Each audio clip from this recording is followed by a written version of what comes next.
Hi viewers, welcome to our channel. ప్రస్తుతం మనతో పాటు senior journalist Damoh Bala sir వారితో మాట్లాడదాం. నమస్కారం సార్. నమస్తే. సార్, జనసేన గాజు గ్లాస్ సింబల్ని ఫ్రీ సింబల్ చేసేసి అది పోటీ చేయని చాలా స్థానాల్లో కూడా ఇండిపెండెంట్ అభ్యర్థులకు ఇచ్చేశారు కదా సార్. అయితే దానిపైన మరి జనసేన వాళ్ళు కోర్టుకి ఎక్కారు. ఇప్పుడు అది కోర్టులో ఉంది. మరి ఇప్పుడు అది చాలా మంది ఇచ్చే రివర్స్ తీసుకునే ఛాన్స్ ఏమన్నా ఉందా? ఏం జరగచ్చు అంటారు సార్ కోర్టులో? గాజు గ్లాసు యాక్చువల్గా తెలంగాణలో లాస్ట్ ఎన్నికల్లో, అసెంబ్లీ ఎన్నికల్లో జనసేన పోటీ చేసింది. పోటీ చేసినప్పుడు దానికి ఇక్కడ ఇవ్వలేదు గాజు గ్లాసు. అప్పుడు వాళ్ళు ఇండిపెండెంట్ లాగానే పోటీ చేశారు. సో అప్పుడే ఏంటంటే ఇది జనసేనకి లేదు అని చెప్పారు. దాని తర్వాత ఆంధ్ర కాంగ్రెస్ పార్టీ అని ఆయన మేడి శ్రీనివాస్ అని ఆయన క్లెయిమ్ చేసుకున్నారు. యాక్చువల్గా అక్కడ మోసం జరిగిందని శ్రీనివాస్ ఆరోపిస్తున్నారు. ఎందుకంటే కావాలనే వాళ్ళది ఇంకా ఆఫీస్ క్లోజ్ అవుతున్న టైంలో ఇంకా ఆఫీస్ ఓపెన్ కాకముందే వాళ్ళది పెట్టేసి మేము ఆఫీస్ అయినాక మేము ఇస్తే ముందు వాళ్ళు ఇచ్చారు కాబట్టి వాళ్ళకి ఇస్తున్నాం అని ఇలా డ్రామా ఆడారు అనేది ఆయన విమర్శ. కానీ వాళ్ళది ఫస్ట్ అప్లికేషన్ జనసేన వాళ్ళది వచ్చింది కాబట్టి జనసేనకి కేటాయించా ఉన్నారు. అది కూడా కోర్టులో ఉన్నింది. కోర్టులో జనసేన వైపే అయింది. సో అలాగా జనసేనకే మళ్ళీ గాజు గ్లాసు కేటాయించారు. యాక్చువల్గా గాజు గ్లాసు జనసేనకేమో పర్టికులర్గా ఇవ్వాల్సిన అవసరం అయితే లేదు. మామూలుగా అయితే అది ఫ్రీ సింబలే. ఎందుకంటే జనసేనకి రిజిస్టర్డ్ పార్టీ మాత్రమే, అది రికగ్నిషన్ రాలేదు. రికగ్నిషన్ రావాలంటే మినిమం 6% ఓట్లు ప్లస్ 3 సీట్లు అట్లాంటి కండిషన్స్ కొన్ని ఉన్నాయన్నమాట. అది మీట్ కాల. 6% ఓట్లు రాలేదు లాస్ట్ ఎన్నికల్లో. దగ్గరకు వచ్చే తప్ప 5.8 అలాగా 6 రాలేదు. గెలిచింది కూడా ఒకరే గెలిచారు. అందుకని స్టేట్ రికగ్నైజ్డ్ పార్టీ కాదు అది. కానప్పుడు వాళ్ళకి ప్రత్యేకంగా ఒక సింబల్ని వాళ్ళకి ఎక్స్క్లూజివ్గా ఇవ్వరు. అన్ని సింబల్స్ ఉంటాయి. వీళ్ళు క్లెయిమ్ చేసుకున్నప్పుడు ఫస్ట్ వీళ్ళు క్లెయిమ్ చేసుకుంటే వీళ్ళకి ఇస్తారు, ఇంకెవరన్నా ఫస్ట్ క్లెయిమ్ చేసుకుంటూ వాళ్ళకి ఇస్తారు. అట్లా మొత్తానికి ఏదో చేసుకోగలిగారు. ఎలక్షన్ కమిషన్లో మ్యానిపులేట్ చేసి జనసేన తెచ్చుకోగలిగింది. అయితే ఇప్పుడు ప్రాబ్లం ఏంటంటే ఎలక్షన్ సింబల్స్ కేటాయింపులో ఉన్న రూల్స్ ఏం చెప్తుందంటే, ఒక పార్టీకి ఒక సింబల్ కేటాయిస్తే అది పోటీ చేసే చోట మాత్రమే ఆ సింబల్ ఉంటుంది, లేని చోట్ల అది ఫ్రీ సింబల్ ఉంటుంది. ఇది రూల్స్. సో ఆ రూల్స్ ప్రకారం ఎవరికైనా ఇవ్వచ్చు. కానీ 2 రోజుల ముందు న్యూస్లు ఎట్లొచ్చాయంటే అది దాన్ని ఫ్రీజ్ చేశారంట, ఇంక వేరే వాళ్ళకి ఇవ్వరు. ఎందుకంటే జనసేన పోటీ చేస్తుంది, జనసేన కూటమిలో ఉంది, కూటమి భాగస్వాములు వేరే చోట చేస్తుంటారు కాబట్టి ఇంక ఇవ్వరు అని అన్ని పత్రికలు రాశాయి. అయితే సడన్గా ఏమైంది, నిన్న లాస్ట్ మినిట్లో సింబల్స్ చాలామంది ఇది క్లెయిమ్ చేసుకున్నారని ఇమ్మీడియట్గా అక్కడున్న ఎలక్టరల్ ఆఫీసర్లు ఇచ్చేశారని వచ్చింది. ఫస్ట్లో ఒక 18 మందికి ఇచ్చారని, మళ్ళీ 25 అని, ఇప్పుడేమో 40 మంది అని కోర్టుకి చెప్పారు.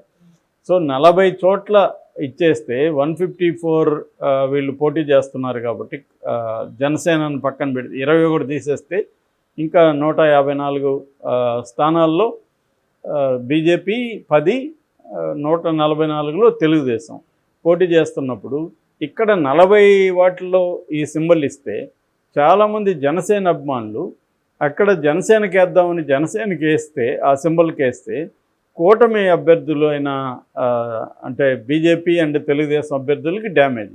దీనివల్ల జనసేనకి ఏమి ఇబ్బంది లేదు. జనసేన 21 చోట్ల ప్లస్ 2 ఎంపీ దాంట్లో జనసేనకి ఈ సింబల్ ఉంది.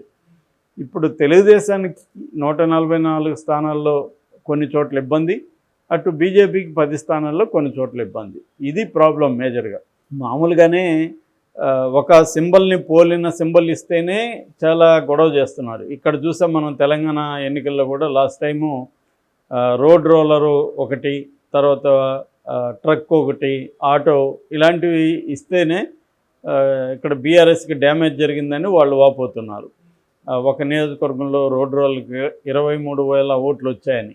ఎందుకంటే మనకి రూరల్ ఏరియాల్లో ఎడ్యుకేషన్ ఉండదు, ఏజ్ పెద్దోళ్ళు అయి ఉంటారు, సరిగ్గా వాళ్ళకి కళ్ళు కూడా సరిగ్గా కనిపించకపోవచ్చు. అలాంటి వాళ్ళు సింబల్ చూసినప్పుడు వాళ్ళకి ఫస్ట్ ఏది కనబడితే ఇదే అనుకొని వేసేసే అవకాశం ఉంది. వాళ్ళు వేరే వాళ్ళకి ఇవి ఇచ్చుంటారు, అవి కూడా ఐడియా లేకపోవచ్చు వాళ్ళకి. ఆ సింబల్ చూడగానే ఇది కారు అనుకొని కారుకి వేసేస్తారు, అది కారు కాదు. వాళ్ళు అలా అనుకునే అవకాశం ఉంది. సో అట్లా రేపు పొద్దున గాజు గ్లాస్ ఇదైతే ఇంకా ఒరిజినల్గా వాళ్ళ సింబలే కదా. కాబట్టి ఈ సింబల్కి జనసేన అభిమానులు పెద్దవాళ్ళు వాళ్ళు వేసేసే అవకాశం ఉంది. ఆ రకంగా ఖచ్చితంగా కూడా తెలుగుదేశానికి ఎక్కువ నష్టం. ఎందుకంటే 144 చోట్ల తెలుగుదేశం పోటీ చేస్తుంది కాబట్టి దానికే ఎక్కువ ఎఫెక్ట్ పడుతుంది. పైగా తెలుగుదేశం రెబల్స్కి సింబల్ కేటాయించారు, అది ఇంకా ఇబ్బంది. తెలుగుదేశం రెబల్స్ దాన్ని బ్రహ్మాండంగా వాడుకునే అవకాశం ఉంది. సో మనకి జనసేన సపోర్ట్ చేస్తుందని కూడా వాళ్ళు ప్రచారంలో ఒకళ్ళు పెట్టుకోవచ్చు. అంటే లోపాయికారిగా మనకి జనసేన చేస్తుంది, అందుకని మనం జనసేన సింబల్కి వేయండి అని వాళ్ళు ప్రచారం చేశారనుకో, అది కూడా డ్యామేజ్ అవుతుంది. ఎందుకంటే ఇప్పుడు దాదాపు 50 నియోజకవర్గాలకు పైన వైసీపీకి కూటమికి మధ్య very neck to neck battle జరుగుతుంది. సో టైట్ ఉందన్నమాట. అక్కడ 100 ఓట్లు కూడా కౌంటబుల్లే. 100 వచ్చినా 100 మన ఓట్లు పడాల్సిన ఓట్లు పడకపోయినా కూడా అది ఛాలెంజింగ్. సో అట్లా ఇప్పుడు ఖచ్చితంగా కూటమికి సింబల్ అనేది చాలా పెద్ద ఛాలెంజ్. దీన్ని వైసీపీ ఎఫెక్టివ్గా వాడుకుంటుంది. అట్లాగే రెబల్స్ కూడా వాడుకుంటున్నారు. రెబల్స్కి కూడా ప్రూవ్ చేయాల్సిన అవసరం ఉంటుంది కదా. తెలుగుదేశంలో 6 చోట్ల రెబల్స్ నిలబడ్డారు. సో ఆ రెబల్స్ని సస్పెండ్ చేసింది తెలుగుదేశం పార్టీ. అందువల్ల వాళ్ళకి ఆగ్రహం ఉంటుంది. అంటే మాకు ఇవ్వాల్సిన ఇటు మాకు ఇవ్వకుండా వేరే వాళ్ళకి ఇచ్చి మళ్ళీ మమ్మల్ని సస్పెండ్ చేస్తారా, ఇన్ని రోజులు మేము లాయల్గా పనిచేసాము, వైసీపీ ప్రభుత్వం దగ్గర అనేక బాధలు పడ్డాము అని వాళ్ళకి ఒక ధర్మాగ్రహం అంటారు కదా, అలాంటిది ఉంటుంది వాళ్ళు. సో వాళ్ళు దీన్ని ఇంకా కసిగా తీసుకెళ్తారు సింబల్ని. మరోవైపు ఈ సింబల్ని పవన్ కళ్యాణ్ ప్రతి చోట దీన్ని వైరల్ చేశాడు. ఫ్యాను సైకిల్ కంటే కూడా గ్లాస్ మోర్ వైరల్ అయింది. సినిమాల్లో పెట్టడం, ట్రైలర్లో పెట్టడం, ఆయన ఎక్కడ చూసినా దాని గురించి మాట్లాడడం, ఇవన్నీ చేశారు. సో ఇదంతా కూడా ఇప్పుడు ఇబ్బందికరంగా మారే అవకాశం ఉంది. అందుకని నిన్న జనసేన హైకోర్టులో పిటిషన్ వేసింది. దాన్ని ఇంప్లీట్ చేస్తూ తెలుగుదేశం కూడా పిటిషన్ వేశారు. అంటే వాళ్ళకే కదా ఇబ్బంది.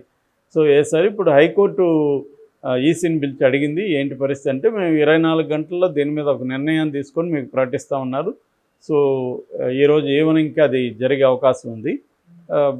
నిర్ణయం అంటే ఏందనేది ఇప్పుడు 40 మందికి ఇచ్చేస్తే ఇప్పుడు మళ్ళీ వాళ్ళకి అందరికి క్యాన్సిల్ చేస్తే వాళ్ళు కూడా కోర్టుకు వస్తారుగా. మేము ఆల్రెడీ సింబల్స్ని ప్రచారం చేసుకున్నాము, ప్రింట్ అయిపోయినాయి పాంప్లెట్లు ఇవన్నీ, ఇప్పుడు మీరు క్యాన్సిల్ చేస్తే మాకు అదంతా ఎవడు కట్టిస్తాడని అడుగుతారుగా వాళ్ళు. ఎందుకంటే వాళ్ళు ఫ్లెక్సీలు గిక్సీలు అన్నీ వాళ్ళు రెడీ చేసుకుంటారు ఇవ్వగానే. సో ఇప్పుడు ఆ ఖర్చులంతా ఎలక్షన్ కమిషన్ ఇస్తుందా? ఎలక్షన్ కమిషన్ తప్పు అయితే లేదు, మేము ఆల్రెడీ ఇచ్చేసాం కాబట్టి మేమేం చేయలేమని చెప్తుందా? ఎందుకంటే గతంలో కూడా ఎలక్షన్ కమిషన్ నిర్ణయాల్లో మేము జోక్యం చేసుకోమని కోర్టులు చెప్పాయి. ఎందుకంటే ఎలక్షన్ కమిషన్ రూల్స్ని ఫాలో అయింది కాబట్టి కోర్టు కూడా ఇప్పుడు నువ్వు ఆ రూల్స్ని పక్కన పెట్టి వీళ్ళకే సింబల్ ఉండాలి వేరే వాళ్ళకి ఇవ్వద్దని కోర్టు ఎలా చెప్తుంది? కోర్టు చెప్పినా మళ్ళీ ఎలక్షన్ కమిషన్ సుప్రీంకోర్టుకి వెళ్ళే అవకాశం ఉంది, అప్పుడైనా పెండింగ్ పడుతుంది. గతంలో మనం నిమ్మగడ్డ విషయంలో చూసాం కదా, కోర్టులు జగన్ ప్రభుత్వానికి వ్యతిరేకంగానే తీర్పిచ్చాయి, నిమ్మగడ్డకి అనుకూలంగానే. కాబట్టి ఎలక్షన్ కమిషన్కి అటువంటి పవర్స్ ఉంటాయి. రెండోది అది లీగల్గా చట్టంలో ఏముందో, ప్రజాప్రాతినిధ్య చట్టంలో ఏముందో సింబల్స్ సంబంధించిన రూల్స్ ఫ్రేమ్ అయ్యాయి. ఆ రూల్స్ని రూల్ బుక్ను బట్టే వీళ్ళు ఫాలో అవుతారు. ఆ రూల్ బుక్కి వీళ్ళు యాంటీగా ఉన్నప్పుడు మాత్రమే కోర్టు జోక్యం చేసుకోగలదు. ఆ రూల్ బుక్ను వాళ్ళు ఫాలో అయినప్పుడు ఏం జరగదు. మామూలుగా అయితే టెక్నికల్గా చూసుకున్నప్పుడు ఇది కరెక్టే వాళ్ళు ఇచ్చింది. కాకపోతే ఒక నైతికంగా ఆలోచించినప్పుడు జనసేన ఒక పొత్తులో ఉంది. పొత్తులో ఉన్నప్పుడు కొన్ని మాత్రమే చేయగలదు. మిగతా చోట్ల కూడా పొత్తులో ఉన్న పార్టీలు ఉంటాయి కదా. సో అప్పుడు వీళ్ళు జనసేన సింబల్కి ఇస్తే వాళ్ళకి అన్యాయం జరిగినట్టే కదా. అది మరి ఎందుకు అది కన్సిడర్ చేయాలి కదా. ఇప్పుడు ఇండిపెండెంట్కి ఏ సింబల్ ఇస్తే ఏంటి, వాళ్ళకేమి ఇబ్బంది లేదు. సో వాళ్ళకి గ్లాస్ ఇవ్వాల్సిన అవసరం ఏముంది? కాబట్టి ఇక్కడ ఖచ్చితంగా జగన్ పెట్టిన ఆఫీసర్లు అంటే ఎలక్టరల్ ఆఫీసర్లు జగన్కి అనుకూలంగా నిర్ణయం తీసుకున్నారని చెప్పచ్చు. అయితే ఎలక్షన్ కమిషన్ ఏం చేస్తుంది అనేది పెద్ద ప్రశ్నే. ఎలక్షన్ కమిషన్ బీజేపీ కంట్రోల్లోనే కదా ఉంటుంది. ఎలక్షన్ కమిషన్ మరి ఎందుకు దీని మీద చర్య తీసుకోలేదు అనేది పెద్ద ప్రశ్న. మరి ఇప్పుడు కోర్టులో ఏం తేలుతుంది అనేది మనకి ఈరోజు ఈవినింగ్కి తేలుతుందా లేకపోతే ఇంకా ఇది నడుస్తుందా అనేది చూడాలి. Okay sir, thank you so much sir.